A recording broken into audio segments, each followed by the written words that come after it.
더불어민주당의 대선 후보 본경선 진출자를 가려낼 일반 국민과 당원을 대상으로 여론조사가 진행되고 있습니다. 이런 가운데 경선 준비위를 가동하며 대선 준비체제에 들어간 국민의힘은 윤석열 전 검찰총장의 입당 문제에 주목을 하고 있습니다. 이 시간 두 분의 전문가 모시고 정치권 소식 짚어보겠습니다. 조기현 전 민주당 법률위원회 부위원장, 이기재 동국대 겸임교수 모셨습니다. 어서 오십시오. 어서 오십시오. 네, 안녕하세요. 민주당이 예비경선 여론조사를 시작했습니다. 내일 8명의 후보 중에 6명의 이제 본선 진출자를 가리게 되는데 일단 이 의견은 일반 국민 또 당원들 의견 반반씩 반영이 되는 것 같아요. 본경선에 2명이 떨어지고 6명이 올라가는데 가장 잘 아시지 않을까요? 어떻게 좀 예상하시는지 좀 들어볼까요? 현재까지 예상은 지금 이제 여론조사에서 나오는 결과와 같이 한 5분 정도는 본선 통과가 유력시 되는 것 같고요. 이제 나머지 최문순 지사하고 김두관 후보 또 양승조 지사 중에 이제 어떤 분이 되느냐가 이제 변수인데 실제 지지율 격차가 의미 있게 나는 상황이 아니어서 여론조사 결과를 좀 지켜봐야 될 것 같습니다. 한 분이 어떤 분이 될지는 내일 최종 결과를 봐야 될 것 같습니다. 철저히 그 결과로만 된다. 네. 굳이 예상하신다면요? 글쎄 어쨌든 참 어려운 문제인데 이 예비 경선 과정에서 이제 화제성이나 이런 부분에 있어서는 최문순 지사께서 좀 당원들에게 전에 이제 강원도지사를 좀 넘어서는 약간의 어떤 대선 주자로서의 모습을 보이지 않았나. 그 여론조사에도 약간의 우위를 보이시긴 하더라고요. 예. 교수님께서는 일단 내일 그 6명 추려지는 거 어떻게 좀 예상을 하고 계십니까? 저도 비슷하게 보고 있습니다. 네. 왜냐하면 5분은 이미 여론조사에 어차피 지금 현재 국민 여론조사 결과가 지금 나오고 있기 때문에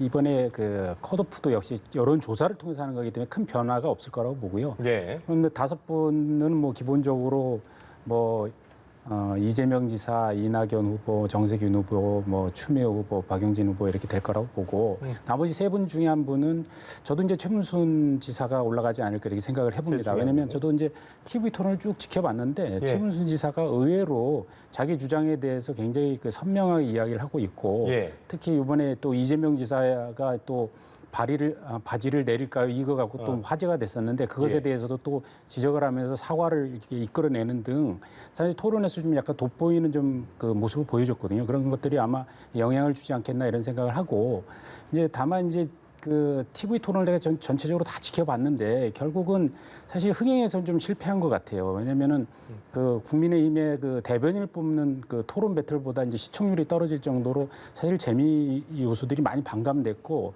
그 어떤 그 TV 토론을 통해서 순위가 크게 바뀔 만한 큰 어떤 변화가 있지는 않았기 때문에 현재 여론조사에 그 국민 여론조사로 나오는 순위에서 큰 변화는 없을 것이라고 예상합니다. 사실 흥행의 요소 중 하나가 반전이란 것이 있으면 흥행이 되곤 하는데 그래서 이재명 지사가 과연 과반 득표를 할지 또 이낙연 전 대표가 어느 정도 추격을 할지도 관전 포인트로 꼽히고 있습니다. 어떻게 예상하십니까? 네, 일단 예비 경선 여론조사의 순위는 발표하지 않습니다. 그러니까 6분 통과되는 분과 탈락하는 분에 대한 결과만 발표를 하고 실제 몇 프로 정도 각 후보가 득표했는지는 발표를 하지 않기 때문에 어떤 분이 1위를 했고 어느 정도 득표를 했는지는 알 수는 없습니다. 다만 이제 최근에 추이나 당원들의 어떤 그 성향 이런 걸 통해 가지고 추정해 볼 수 있을 뿐인데 지금 이 예비 경선 자체가 국민 여론조사 50%또 당원 여론조사 50%이기 때문에 당심과 또 민심이 크게 다르다 이런 추이가 또 보이지는 않았거든요. 그러면 지금까지 조사됐던 여론조사 결과와 크게 다르지는 않을 것이다. 근데 어찌됐든 예비 경선 결과 시작되기 전에 비해서 이낙연 후보가 약간의 상승이 있는 거는 분명해 보이고 그 다른 후보들도 큰 변동은 없었습니다. 지금 말씀처럼 이제 경선이 흥행하고 더 관심을 끌으려면 예측하지 못했던 어떤 상황 변화가 발생을 해야 되는데 다 아시다시피 지금 민주당에 출마한 후보들은 국민들께서 또 다 아시는 분들이고 그렇기 때문에 어떤 예비 경선 과정에서의 어떤 흥행 이거 자체에 크게 연연할 필요는 없다고 보고요. 그런 부분들은 이제 본선 경쟁 과정에서 국민들의 관심을 끌만한 많은 이슈들과 토론 또 과정에서 관심이 집중될 것으로 이렇게 기대하고 있습니다. 그러면은 위원장님께서는 아까 이 교수께서 얘기하는 것처럼 이번 토론회는 좀 흥행에는 실패했다 이렇게 좀 보시는 거예요? 예, 뭐 그 이제 기준이 절대적 기준이 있는 것은 아니니까요. 근데 이제 그 뭐 하나 말씀을 드리자면 저 국민의힘 대변인 뭐 토론 배틀하고 자꾸 비교를 하시는데 네. 상대적으로 이제 관심도가 높은 건 사실이고 단순하게 동시 접속자 수 이런 걸 가지고 이제 비교 자꾸 말씀을 하시는데 그거하고는 좀 다른 차원으로 보셨으면 좋겠고요. 어찌됐든 이제 토론을 관심 있게 보신 분들은 꽤 있습니다. 그리고 실제 그 과정에서도 선거인단이 지금 폭발적으로 모집이 이루어지고 있어서 50만 정도 이루고 있으니까 실제 뭐 그 전 국민적 관심 정도에 이르지는 않았지만 네. 뭐 차분하게 본선까지 가는 어떤 경선으로서의 뭐 예상했던 정도의 관심으로 가고 있다 이렇게 보고 있습니다. 그 중간에 그 이재명 지사와 반 이재명 구도, 그 구도가 상당히 좀 눈길을 끌었던 것 같긴 한데 박용진 그 후보께서 이제 그런 얘기를 했었죠. 그러니까 뭐 이렇게 너무 방어하니까 이제 사이다 발언을 좀 이렇게 잃은 거 아니냐, 뭐 이런 얘기를 했었는데 그런 뭐 어떤 그 구도는 어떻게 좀 보셨어요? 아무래도 이재명 후보 쪽에서는 이제 1위를 하고 있으니까 이제 다소 조심스럽게 접근하는 건 맞고 그게 이제 당초에 갖고 있던 사이다 이미지하고는 좀 맞지 않는 게 아니냐 뭐 이런 비판을 하실 수 있다고 보는데요. 이제 예비 경선 단계니까 사실은 아직 여러 가지 공약이나 정책들이 나와 있는 상태도 아니기 때문에 그런 것을 뭐 기대하고 이재명 후보 본인의 모습, 장점을 다 드러내기에는 시간적으로도 그렇고 예비 경선이란 성격상도 아직은 뭐 그거에는 뭐 부합하지 못했던 것 같은데, 근데 어찌됐든 또 더군다나 이제 그 예비 경선 과정에서 부각된 이슈들을 다 아는 이슈들이잖아요. 뭐 형수님 가족 간의 어떤 포괄 문제라든가 어떤 뭐 스캔들 문제 이런 거 누구나 다 아는 문제였기 때문에 그 부분을 가지고 또 강하게 어떤 대응을 한다거나 반응을 한다거나 어떤 뭐 사이다 같은 메시지를 내는 것 자체가 이재명 후보로서는 적절하지 않다고 보는 게 맞았던 것 같습니다.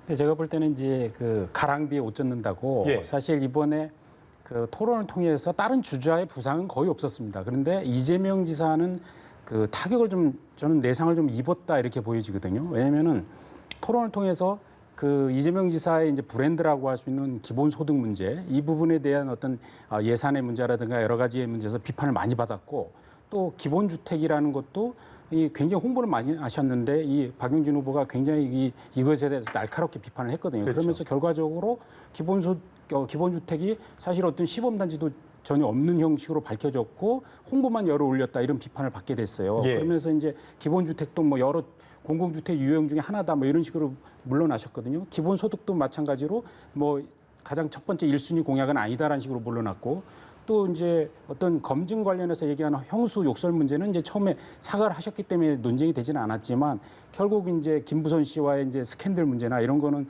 결국 또 바지를 내릴까요라는 형식의 아주 거친 표현으로 이렇게 문제가 그 약간 좀 인성에 문제가 있는 거 아니냐 혹은 토론에 여러 가지 그동안 이제 싸움닭 이미지가 있었잖아요. 토론 같은 걸 보면. 근데 그런 부분에 대해서 욱하는 성질이 여전히 있구나. 이런 것들이 좀 드러났다. 그러니까 박용진 후보가 기본주택에 대해서도 날카로운 질문하니까 자료 드릴까라고 바로 그 자리에서 이렇게 사실 토론의 매너가 없이 이렇게 얘기하신 거거든요. 이런 걸 볼 때 역시 싸움닭의 이미지를 많이 완화하려고 했지만 결국은 내재된 소위 얘기해서 이런 욱하는 성질을 그대로 갖고 있는 그래서 국민들이 불안해하는 그 성정을 그대로 좀 노출시킨 게 아닌가. 이런 것들이 이제 축적되다 보면 결국은 이제 뭐 가랑비에 옷 젖는 형식으로 지금 당장은 아니지만 서서히 지지율의 추락도 전망해 볼 수 있다 이렇게 예상합니다. 예. 그런데 코로나19의 거센 확산세가 변수가 되고 그렇습니다. 있습니다. 이 경선 연기론 재점화 가능성이 거론되고 있는 상황인데 어떻게 예상하십니까? 뭐 지난번에 이 경선 일정을 확정할 당시처럼 캠프에서 어떤 여러 가지 상황이나 또 후보 간 어떤 유불리 이런 문제를 여러 가지 검토해서 이제 이런 문제가 제기가 될 것 같지는 않고요. 어쨌든 분명한 거는 지금 코로나 그 재확산에 대한 문제나 위기가 심각한 상황이기 때문에 검토를 안 할 수는 없는 상황입니다. 근데 일정 자체를 변경하는 논의나 검토까지 되고 있는 것 같지는 않고요. 네. 방식과 방법에 대한 고민을 하고 있습니다. 이제 오프라인 방식의 모임이나 지역 순회 경선은 아무래도 후보들도 그렇고 그 캠프의 관련자들도 계속 당원이나 국민들을 접하는 일정을 계속 만들어야 되기 때문에 현 추세가 계속된다고 하면 상당히 이 경선 과정이 오히려 이 코로나 확산에 어떤 안 좋은 영향을 미칠 수 있는 우려가 분명히 있기 때문에 지금 이제 대선기획단이나 당에서는 일정에 대한 문제보다도 정해진 일정 안에서 국민들이 우려하시지 않는 방법으로 어떻게 할 수 있을까 이 부분을 지금 논의하고 있습니다. 예, 알겠습니다. 자, 요즘 이슈가 되고 있는 윤석열 전 총장에 대한 이야기를 좀 해볼 텐데 한 언론과의 인터뷰에서 문재인 정부가 추미애 전 장관과 동반 사퇴를 압박했다 이렇게 주장을 했습니다. 이에 대해 청와대는 언급할 가치가 없다라면서 일축을 했는데요. 그 부분에 대해서 어떻게 좀 바라보셨어요? 그렇죠. 이제 이 논쟁은 아마 지금부터 대선 끝까지 아마 지속될 겁니다. 결국은 그 누가 먼저 누구를 배신했냐 이 논쟁이거든요. 결국은 이제 여당인 민주당에서는 결국 그 윤석열 총장이 문재인 대통령이 끝까지 지키고 신임하려 했으면 그걸 뿌리치고 나갔다.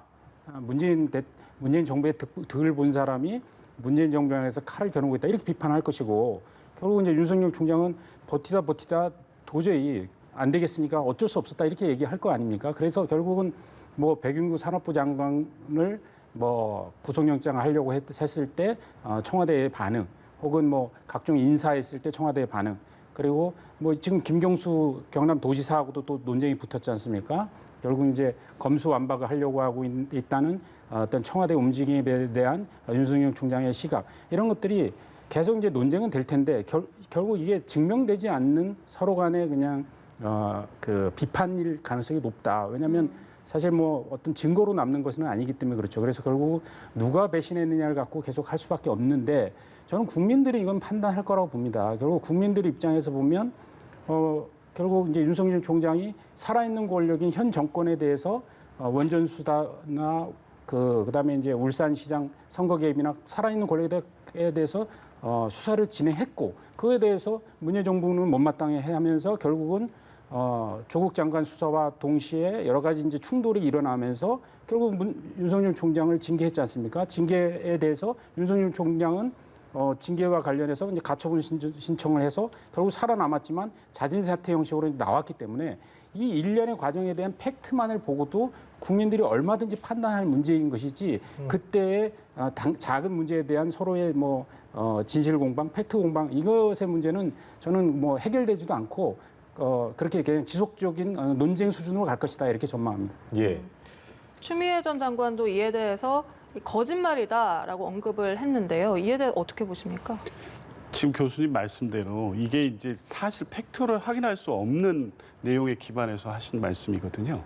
그러니까 예를 들면 김경수 지사 같은 경우가 검수완박을 추진하는 것을 보면서 뭐 이런 결심이 섰다 이랬는데 김경수 지사는 도지사이고 국회나 어디 관련해서 검찰개혁과 관련된 공식적 입장을 낸 바가 없습니다. 그리고 당시엔 뭐 국회에서 윤석열 총장의 어떤 검찰개혁에 저항하는 모습에 대해 당내 비판들이 어디 있었지만 2019년인데요. 10월 22일 날 대통령께서 제 신임의 입장을 본인이 밝힌 입장에 보면 뭐 메신저를 보내서 믿고 직에 충실해달라는 말씀을 하셨다는 입장을 본인이 밝히기도 했고 대통령께서도 올해 1월 달 기자회견 당시에도 윤석열 총장은 문재인 정부의 검찰총장이다 이렇게 말씀하셨습니다. 인사권자인 대통령께서 신임의 입장을 계속 밝히고 있었는데 그 밑에 다른 어떤 누가 뭐 동반 사퇴 얘기를 직간접적으로 했다는 건 있을 수 없는 일이고요. 예. 그 부분을 노린 것 같아요. 윤석열 총장이 이게 지금 그 출마 선언 이후에 처가 의혹이라든가 장모의 구속이라든가 악재가 펼치면서 컨벤션 효과를 지금 누리지 못하고 있는 상황이고 여기에서 또 어떤 모멘텀을 갖지 못하면 지지율이 떨어지지 않을까 하는 초조함도 있을 수 있는 상황입니다. 그러면 결국에 본인의 출마 명분인 반문에 대한 어떤 정서를 다시 환기시킬 필요가 있었기 때문에 사실상 검증되기 어려운 정부 비판의 내용을 가지고 지금 해야 될 필요성을 느끼지 않았나 이렇게 보고 있습니다. 네. 이런 가운데 윤 전 총장과 이준석 대표가 지난 6일 비공개 회동을 한 사실이 뒤늦게 알려졌습니다. 이후에 이 대표는 윤 전 총장이 8월 말 경선 레이스에 합류할 것이다 자신감을 보였는데요. 실제 8월 말 경선 전에 버스에 합류를 할까요? 그게 이제 그게 이제 관심 포인트죠. 네. 관심 포인트인데 저는 입당할 것이라고 예상합니다. 왜냐면은 지금 뭐 김종인 위원장 같은 경우에 뭐 11월에 하는 게 낫지 않겠냐 이런 의견을 냈어요. 왜냐면 그것도 김종인 위원장도 일리 있는 얘기는 있습니다. 왜냐면 이제 물론 전제를 했잖아요. 지지율이 추락하지 않을 것 전제를 유지가 했어요. 된다면, 예. 그러니까 지지율이 유지된다면 굳이 뭐 국민의힘에 먼저 선 입당해서 뭐 그 당내에서 또 그 당내에서 들어와서 이제 서로 이제 아귀다툼을 하는 순간 이제 결국은 그 집안 싸움 형식이 되지 않습니까? 국민들 입장에서는 지금 현재는 당 밖에 있는 존재고 국민의힘 내에 들어오게 되면 여기서 논쟁이 있으면 결국 집안 싸움으로 되기 때문에 별로 뭐 좋은 모습은 아니죠. 그런 면에서는 지지율이 뭐 뒷받침된다면 11월에 당연히 이쪽에서 국민의힘 후보가 한 명 되면 야권 대통합 형식으로 해서 가는 게 모양도 좋고 저는 그럴 거라고 봅니다. 단지 그때까지 버틸 수 있겠냐 이게 이제 문제인 것이고 왜냐하면 이제 지난번에 장모의 이제 구속, 그다음에 부인의 뭐 줄리에 대한 논쟁 등 예. 앞으로도 계속 터져 나올 거기 때문에 과연 이제 울타리가 유지될 수 있겠냐, 본인을 지키는 울타리가 있겠냐 이런 문제 때문에 결국 입당을 서두를 수밖에 없다 이렇게 보기 때문에 네. 결국은 뭐 두 가지 가능성이 있습니다만 뭐 8월달 경선의 초기에 레이스에 합류하는 거하고 11월에 나중에 단일화하는 방법이 있겠지만 저는 예. 조기에 할 가능성이 굉장히 높다 이렇게 전망합니다. 이게 저희 어제 김정인 전 비대위원장이 저희 TV에 출연을 하셨었는데 처가 리스크 논란에 대해서 그러니까 이제 이게 상당히 앞으로 윤석열 전 총장한테는 중요한 부분이기 때문에 근데 이거에 대해서 어떤 대권에는 큰 문제가 되지 않을 거다 이런 견해를 밝혔는데요. 어떻게 좀 동의를 하십니까? 어떻게 좀 생각하세요? 글쎄요, 이제 정치권에 워낙 또 경륜 있고 관록이 있으신 분이니까 이제 그렇게 볼 수는 있는데, 이제 과거의 어떤 그 도덕성 검증 또 친인척 검증과 의혹 문제와는 좀 다르다고 봅니다. 왜냐하면 윤석열 전 총장 같은 경우는 본인의 어떤 정치 브랜드 철학으로 가장 내세우는 게 공정, 상식, 예외 없는 법원치 아니 예. 이거지 않습니까? 지금 제기되고 있는 모든 의혹들은 본인이 얘기하는 주요 가치와 다 이제 배치되는 내용인데 이 건들이 하나하나 의혹에서 사실로 확인되는 내용이 있을 때마다 본인의 어떤 정치적 지위 그리고 지금까지 얘기해왔던 내용들에 대해서 신뢰가 추락될 가능성이 높습니다. 그래서 단순하게 어떤 뭐 경륜 있는 오래된 정치인 김종인 위원장께서 과거의 어떤 그 경험이나 사례를 바탕으로 해서 이게 큰 영향을 미치지 않을 것이라고 보는 거는 지금 상황과는 다르다는 측면에서 뭐 그 적절한 분석은 아니라고 보여지고요. 이제 이게 윤석열 총장의 과제죠. 그러니까 입당 문제도 다 이 부분과 연관될 수 있을 텐데 8월 예비 경선 일정을 얘기하고 있는 국민의힘 일정 전까지 의혹이 여러 가지로 계속 제기되고 있음에도 불구하고 현재 지지율이 유지되면서 확고하게 대세론이 굳어져 가고 있다. 이러면 뭐 편안하게 입당을 할 수도 있겠지만 뭐 이제 지지율이 추락하거나 눈에 띄게 어떤 하락세가 보여진다고 하면 결국에 보호막이 필요할 테고 그럴 때 입당 시점을 정할 수 있을 텐데 여전히 이제 본인도 뭐 입당 관련된 아이디어가 없다고 얘기하는 것이 실제 아이디어가 없는 것 같아요. 그냥 어떤 걸 결정해 놓고 일정을 지금 계획하거나 전략을 짜고 있는 것으로 보이지는 않습니다. 예. 교수님께서도 좀 동의를 하십니까? 그렇죠. 이제 그 가족의 문제이니까 당사자의 문제하고는 좀 다른 측면이 있습니다. 예를 들어 지금 그 김건희 부인, 그러니까 부인의 지금 논문 표절 문제가 또 화두가 되고 있지 않습니까? 그렇죠. 근데 그것도 역시 근데 지금 이제 그 윤석열 측에서는 후보 측에서는 그 여당의 이제 후보들이 이미 논문 표절로 그 제기돼 있는 예를 들어서 이재명 지사나 정세균 그다음에 추미애 후보도 지금 다 사실 논문 표절이 문제가 됐던 인사청문회에서 논문 표절이 문제가 됐었고 이재명 지사는 그 논문 표절 결국에 문제 제기가 되니까 학위를 그냥 반납해버리는 면서 그냥 표절 논란을 좀 덮어버리는 측면도 있었거든요. 그래서 이걸 후보의 당사자들이 문제가 아니고 부인 가족의 문제는 당연히 좀 한 단계를 넘어선 문제이기 때문에 직접적으로 후보가 타격을 입는 범위 내에서는 좀 작다고 보고요. 다만 이제 그래도 이게 이 대통령 아닙니까? 영부인이고 결국은 이제 우리가 장관 청문회를 한다든가 국회의원 같은 경우도 뭐 문제가 되면 뭐 국회의원 부인이든 장관 부인이 문제가 되면 어떤 그 검증 과정에서 이야기는 되지만 이게 장관의 부인이라고 했을 때 장관의 부인이 무슨 특별하게 어떤 법규에 의해서 의전을 받는 것은 아니거든요.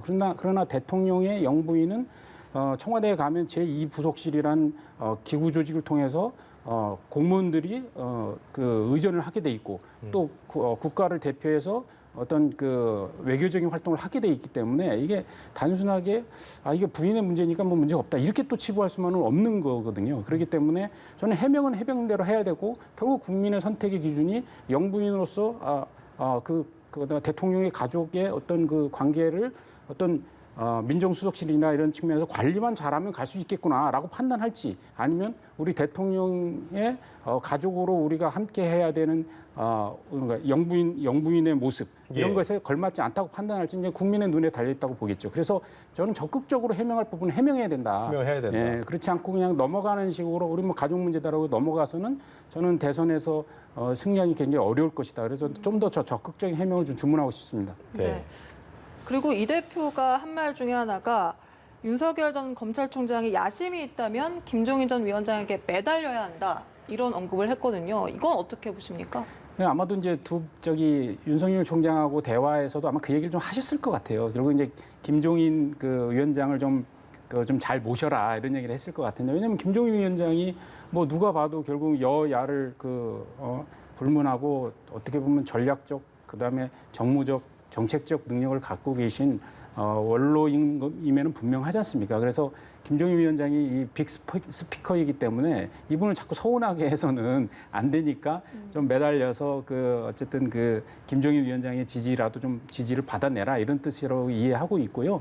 그런데 저는 뭐 윤석열 총장이 곧 그렇게 하지 않을까 생각합니다. 다만 이제 처음에 정치를 시작하면서 김종인 위원장의 손을 잡고 출발할 것이냐 이런 부분에 대해서는 약간 좀 윤석열 측의 어떤 참모들 간에 어떤 논쟁이 좀 있었을 것이라고 보기 때문에 그렇지만 이제 지금은 정치 일선에 나섰고 그리고 모든 후보들을 그러니까 국민의힘의 대선 주자들 그리고 외부에 있는 사람들 한 분 한 분 만나고 있는 상황에서까지 김종인 위원장을 안 만난다면 그것 또한 또 좀 말이 합당하지 않은 것이라고 보기 때문에 저는 조만간 만남이 성사되면서 지지를 호소할 것이라고 예상합니다. 네. 예. 그리고 야권의 또 다른 장외 주자로 거론되고 있는 최재형 전 감사원장의 부친상 빈소에 정치권 인사들의 발걸음 이어지고 있습니다.